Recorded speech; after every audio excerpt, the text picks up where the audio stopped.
आज हम फिर से आ गए हैं पशु परिचर पशुपालन की जबरदस्त जानदार मस्त क्लास लेकर। और हमारी ये सीरीज़ लगातार चल रही है। आप लोग बहुत ही ज़बरदस्त तरीके से सीरीज़ को दे रहे हो, इसकी मुझे बहुत खुशी है।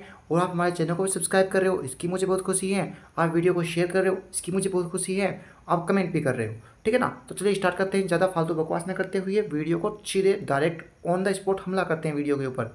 चलिए, हमारा पहला क्वेश्चन क्या है। पहला क्वेश्चन है, बैक्टीरियन ऊँट इस प्रकार का ऊँट है जिसके अंदर कुबड़ पाए जाते हैं। कितने पाए जाते हैं? 5, 4, 2, 1।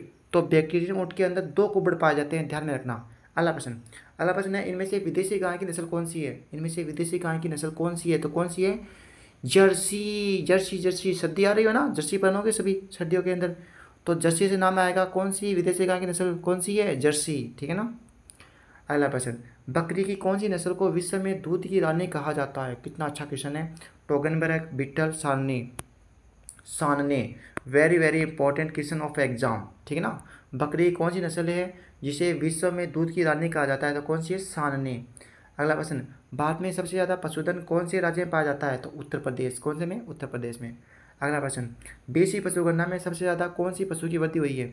बीसी पशुगणना के अंदर सबसे ज़्यादा कौन से पशु की वृद्धि हुई है? भैंस में। अब बताओ, भैंस की ऐसी कौन सी नस्ल है जिसके दूध में वसा की मात्रा सबसे ज़्यादा पाई जाती है? आंसर कमेंट कर दो फटाफट।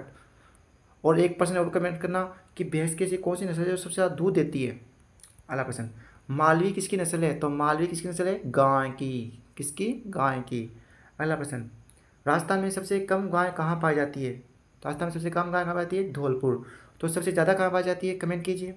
अगला प्रश्न, राजस्थान की कामधेनु किसे कहते हैं? तो राजस्थान की कामधेनु कहते हैं किसको? राठी को। सबसे ज़्यादा दूध देती है। अगला प्रश्न, राजस्थान में सबसे ज़्यादा भेड़ें कहाँ पाई जाती हैं? तो राजस्थान में सबसे ज़्यादा भेड़ें पाई जाती है बाड़मेर में, ठीक है ना। राजस्थान की मेरिनो किसे कहते हैं? जल्दी से आंसर कमेंट कीजिए। अगला प्रश्न, राजस्थान में सबसे ज़्यादा बकरी कहाँ पाई जाती है? तो बकरी कहाँ पाई जाती है? बाड़मेर। कहाँ? बाड़मेर। अगला प्रश्न, राजस्थान में सबसे ज़्यादा मुर्गियाँ कहाँ पाई जाती है? तो मुर्गियाँ पाई जाती है कहाँ पर? अजमेर में। जल्दी से आंसर कमेंट कीजिए कि ऐसी कौन सी मुर्गी है जिसे अंडों के लिए पाला जाता है? मुर्गी की कौन सी नस्ल है जिसे अंडों के लिए पाला जाता है और अंडों के लिए पाला जाता है? और मुर्गी की ऐसी कौन सी नस्ल है जिसे मांस के लिए पाला जाता है? कमेंट कीजिए। अगला प्रश्न, मुर्गी का मांस क्या कहलाता है? तो मुर्गी का मांस कहलाता है चिकन। चिकन बिरयानी, ठीक है ना। तो चेवन है, चेवन, ये चेवन किसका मांस कहलाता है? कमेंट कमेंट कीजिए आंसर। अगला, सुअर के मांस को क्या बोलते हैं? तो सुअर के मांस को बोलते हैं पोर्क। क्या बोलते हैं? पोर्क।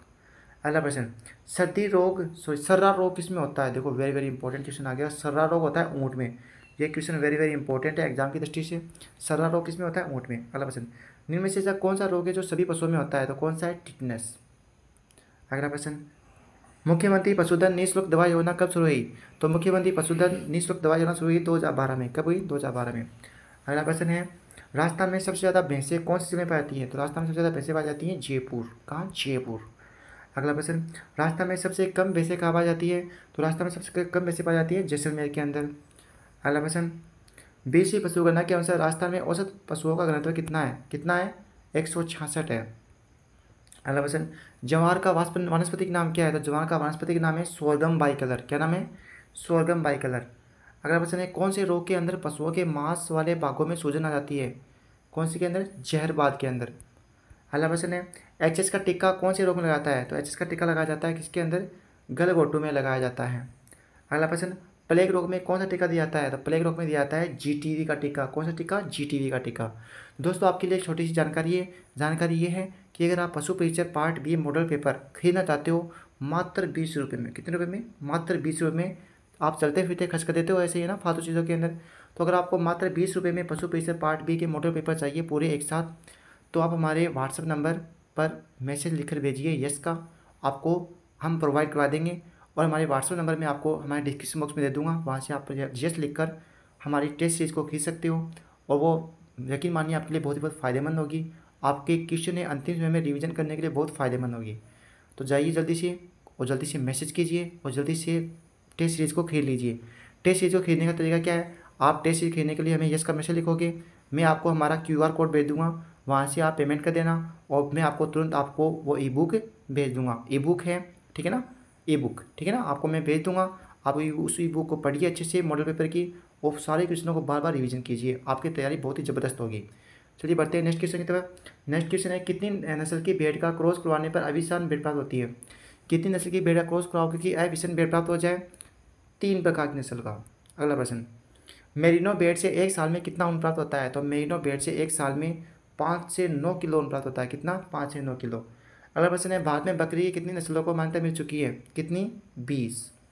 अगला क्वेश्चन है, चलो आज की वीडियो में इतना ही दोस्तों। वीडियो पसंद आए तो वीडियो को लाइक जरूर करें, चैनल को सब्सक्राइब करें, वीडियो को शेयर करें। धन्यवाद।